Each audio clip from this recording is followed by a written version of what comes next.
Okay, so I now have my ramp on pre-drill, and watch when I hit OK. Notice that nothing happens. Okay. Uh, so why does nothing happen? I need to drop the tool into that pre-drilled hole, right? So if you remember, we drilled a hole right here, and you know what? There's actually a problem. Actually, that'll work. You want to make sure your I selected this smaller diameter for V-drill, and you have to make sure that V-drill is not going to wrap it into the material and then start feeding when it gets to where this smaller diameter starts. And we look good. I can tell now by this yellow line. If you saw like a partial green line going into the part, if it turned yellow, like down towards the bottom, you would have a problem. Okay, so I want to drop the 3/4 end mill in there, right? So what I tried to do was I tried to change my ramp to pre-drill, and it didn't give me a toolpath at all. Okay, so I have another choice here. I have Plunge, and if you hover over the options there, so you got Plunge outside stock, pre-drill. Now the Plunge outside stock, I don't know if that will work. That may or may not work. Now we drilled a hole through it, so there's no stock right there. So I don't know if Fusion, if this current version or updated Fusion will actually recognize that there's a hole drilled there, or if we need to basically identify or tell Fusion that there's no material there somewhere else in the settings. But anyways, so let's look. So pre-drill and Plunge. Here, let's just try Plunge. I'm gonna hit OK.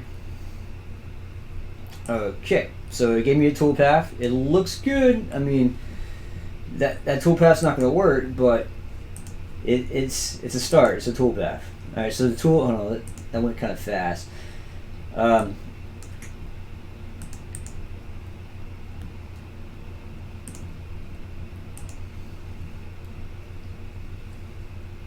Alright, so let's look at this. So I'm going to put it in top view, and we'll hide the tool holder. And the tool is in the center. Okay, good. So we're going to come down. Actually, hold up. Are we in the center? I don't know if we're in the center.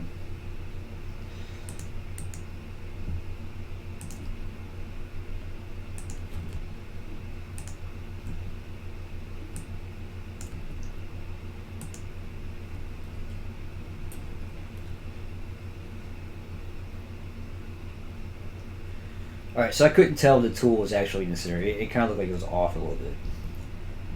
I could tell by the transparent edges of the tool holder. Didn't look like it lined up with the hole. It was off center. Okay, so this is what we're going to do. I'm going to back up. Let's see. Alright, check this out. So the tool comes down. And if you look, we're actually coming off to the side right there. That's not good. That's how you break tools. And it sometimes it takes experience to actually notice stuff like that. And when I say experience, what I mean is you actually think everything looks good and you go run the part and you break a tool, and then you remember. That's where the learning process starts, when you start breaking tools. Okay, so let's try to figure out why it's not dropping down in the center, because that's kind of annoying. Alright, so we have it on Plunge.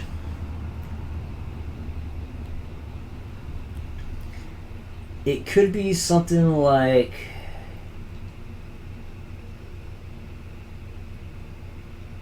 man, I don't know. It's probably one of these stupid lead-ins.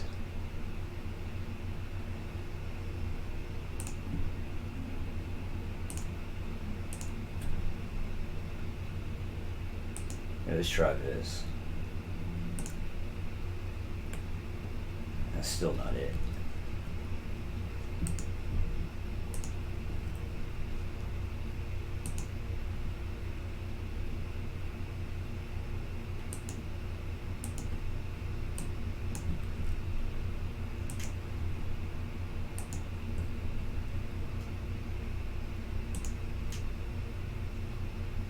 That's close, but if you look at the transparent edges of a tool holder, you can see that they're slightly off center, and I don't know why. Maybe one of these settings on the lead-in interfering. Here, let's go to our passes.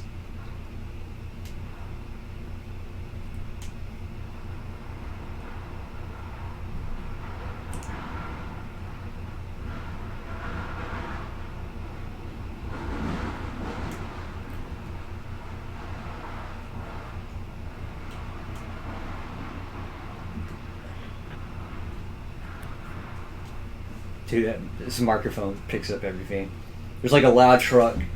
It sounds like there's a truck pulling a trailer down the street. This mic like picks up everything. Like there's a train track a mile away. It'll actually pick up the train in the recording. Okay, so I don't know why it's doing that.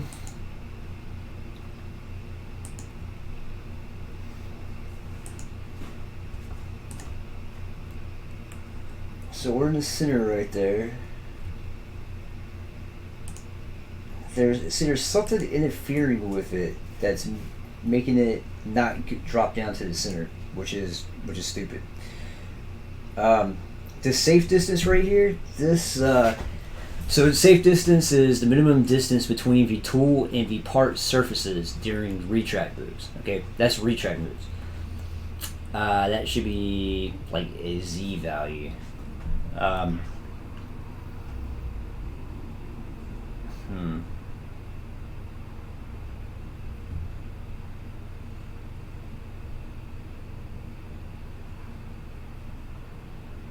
Here, let's just put the stuff at 0. That's all you can do is just kind of troubleshoot, start changing things. Okay, it didn't like that. That's even worse.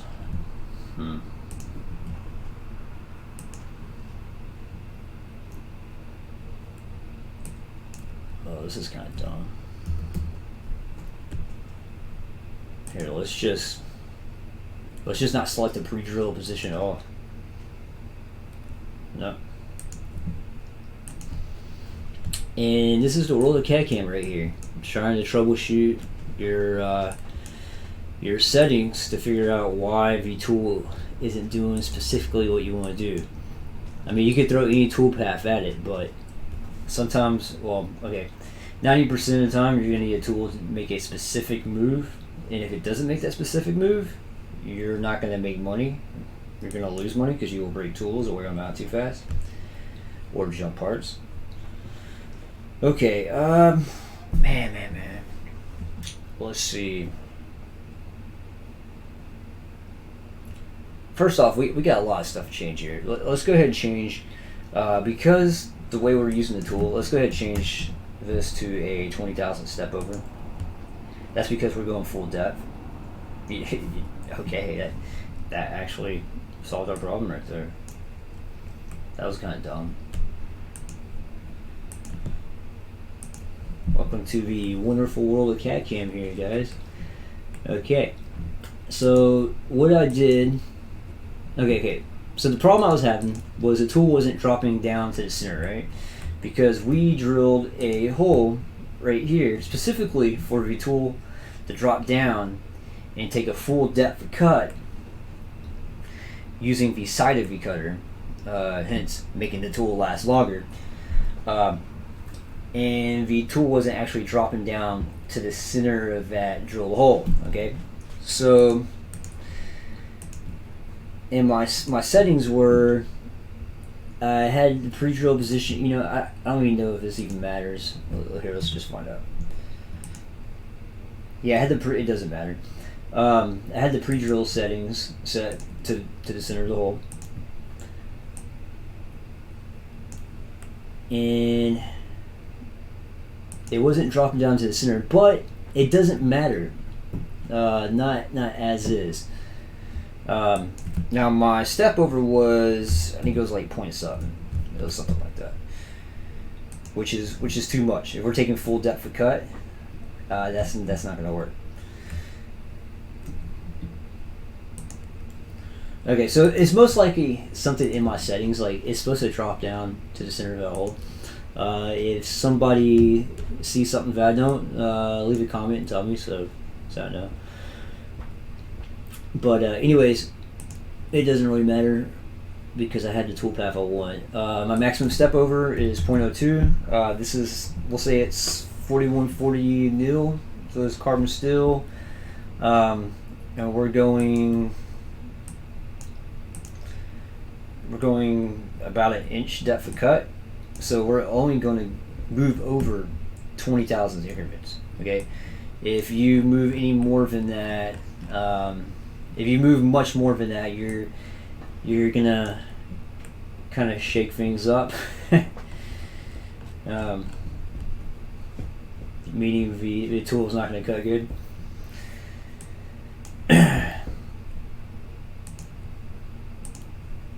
Okay, so let's double check this. Let's go ahead and simulate it.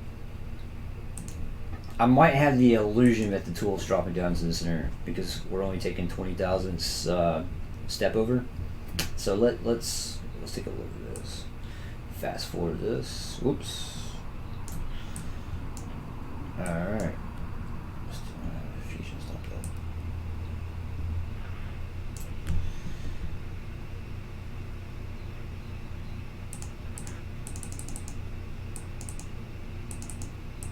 that. Okay. So this is one of the problems on recording these videos is Fusion uses a lot of resources on my computer video card, and then I'm trying to record Fusion 360, which is taxing the computer even more. So I started getting some weird stuff going on in Fusion. I don't know. I'll have to figure out while I'm not recording. So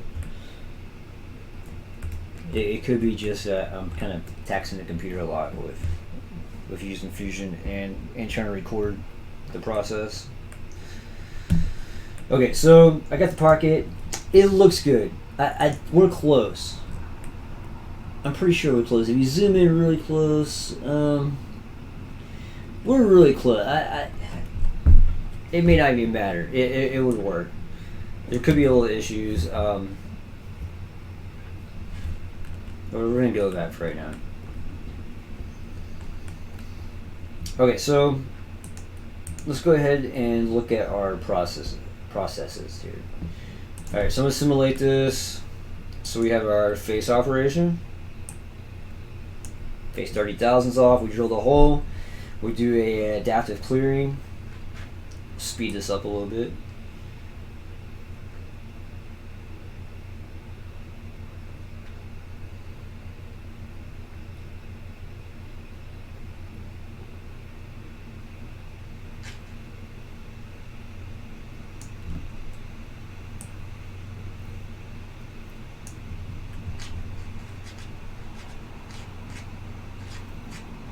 Okay, looks pretty good. So what we did is we cut out all that material. We went ahead and cut through, so we have chip evacuation. Now, if you look at the print, this smaller diameter right here is 2 inches, right? So let's go ahead and organize this. Let's name this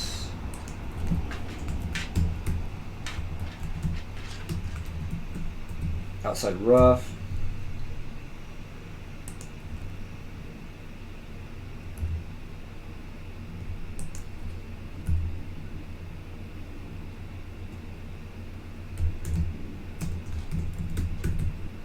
Two-inch rough.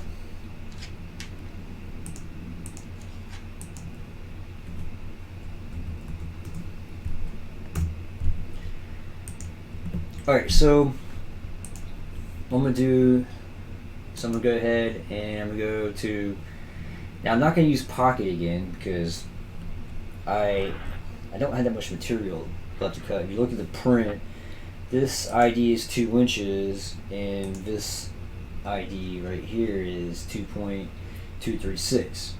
So this roughly 120 thousandths from this edge to this edge, right? So we don't have too much material cut. So I'm going to go ahead and use a 2D contour. And my geometry, I'll select that. I'll go ahead and change V's. I just like to have these at 0.1. Alright, top height. We'll do model top. Bottom height. Okay, so this is important right here. If you don't get this right, you're going to have not a good part. Alright, so I'm going to click that floor right there, right? Alright, so we're not finished yet, but basically you want to make sure the tool comes down here, right? Now, what we have to do is we have roughly 120 thousandths from this edge to this edge, right? Now, what we want to do is we want to take more passes. So what I'm going to do is we're going to go to roughing passes and make our maximum step over 0.02. And I said roughly 120 thousandths, so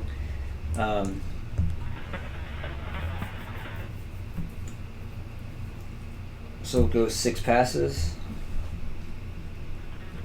and it's Fusion 360 is yelling at me because so the finishing step over is greater than the roughing, so I need to change the finishing.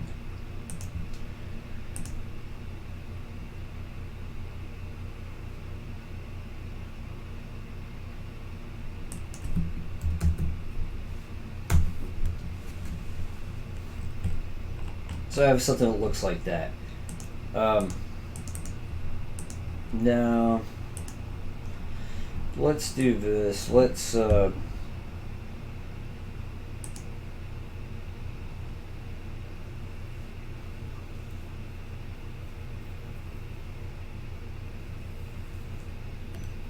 ahead and save 10 thousandths for stock per side, and 2 thousandths for the floor. Alright, so the floor is this guy right here, the surface. Alright, so let's go ahead and name this. It's going to be 2.236 ID rough. And if you notice, I roughed the outside perimeter of the part after clearing. Then I roughed these 2 diameters right here, right? Now, why didn't I finish them yet? Because I'm using a separate tool. So I'm going to use the same tool, so I'm going to rough everything, then come down and finish it, so I don't have to keep switching tools over and over.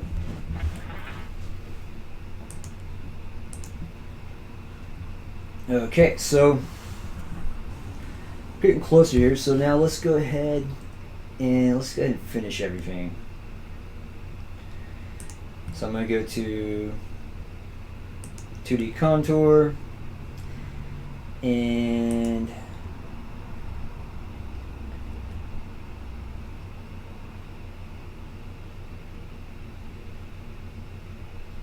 I'm going to make another tool here. This is our 3/4 finish end mill.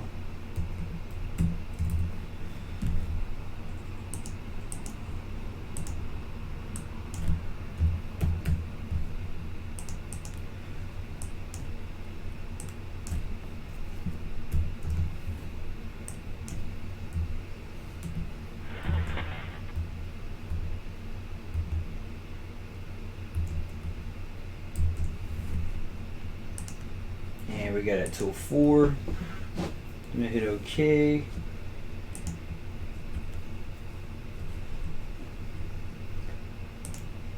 Alright, so we'll go ahead and finish. I don't think it really matters what we finish first. So let's go ahead and finish this guy. You know what? With the newest Fusion update, let's see if we can finish everything. I don't know if we can do that, but let's find out. So that'd be cool. It's not gonna let us do that. That was kind of dumb. Okay, so I would normally try that. We could try to do this outside perimeter and maybe this one. The reason why we can't do everything is because these are at different heights as Z-depths. Now I don't know if it's gonna work, but they update Fusion 360 like every other day now. So sometimes you think you can't do something, and all of a sudden you realize that Fusion changed it up, and you can now do that. Now this probably isn't the best way to do it. I usually like to keep these separate, just because I may have different settings. But let's just see what happens. I'm gonna go ahead and simulate this.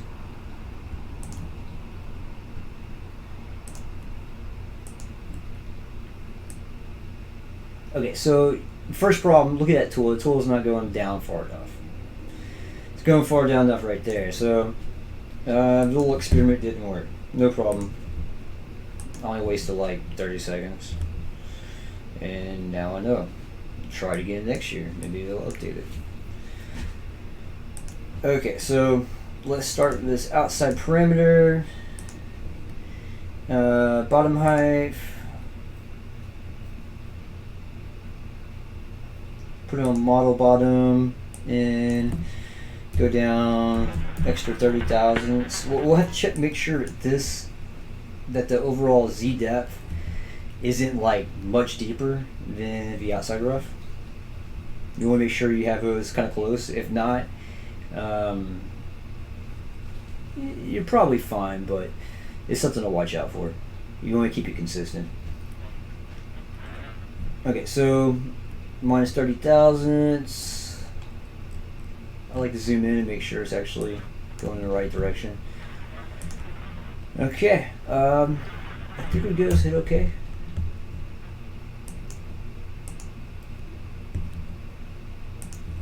Make sure my toolpath dropped down. I like to put it in top view to make sure the tool is not going to clip apart when it's making its way down to its depth. And we're good. Looks good right there. Alright, let's name this outside finish. Go ahead and grab another 2D contour, and we'll finish this diameter. And I'll go to my height. Dude, this mic picks up everything. My dog's sitting next to me, so I think he's like snoring or something. So if you hear something, it's my dog snoring. He's kind of like an old dog. Okay, so let's see. Go ahead and change these. Bottom height, let's go model bottom. Go a little extra deep, just to make sure we don't have a burr. And I think we're good. We probably don't have to worry about a lead in because we already removed like most of the material, so it should be fine. But with the default settings, and that's where simulation comes in handy. All right.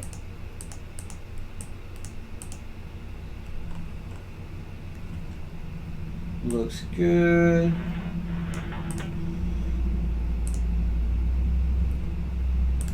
I think that'll work. And just make sure that you're not like saving material for stock. This is supposed to be the finished pass, right? Now, one thing I skipped. What you want to do on these finished passes, under passes right here, your compensation type, you want to put this on wear, okay? And what that's going to do is going to allow you to use the G41 and G42 cutter comp on the mill. The 2D pocket operations won't have an option, but the 2D contour is more. The 2D contour is more of a finished pass. You know, you come in and you take a pass. Okay.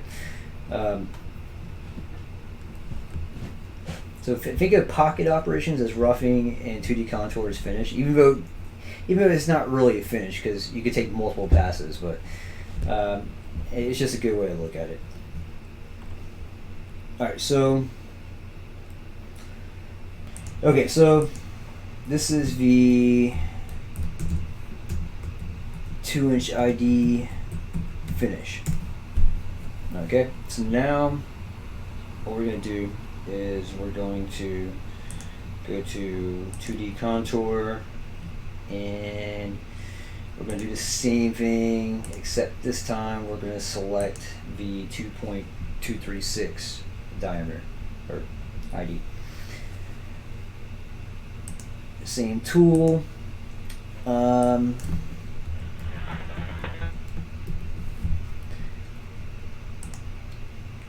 And make sure that you have the bottom height on selection, and click down there. And oh yeah, cutter comp. Your compensation type, put it on toolware, and hit OK. Looks good. Oh yeah, the outside finish. We didn't turn the cutter comp on that one. Let's see, compensation type, wear, and let's hit OK. Looks good. So I have a face, drill, outside rough, ID rough, 2-inch ID rough, 2.236 ID rough, outside finish, 2-inch finish, and the 2.236 ID finish. Oops.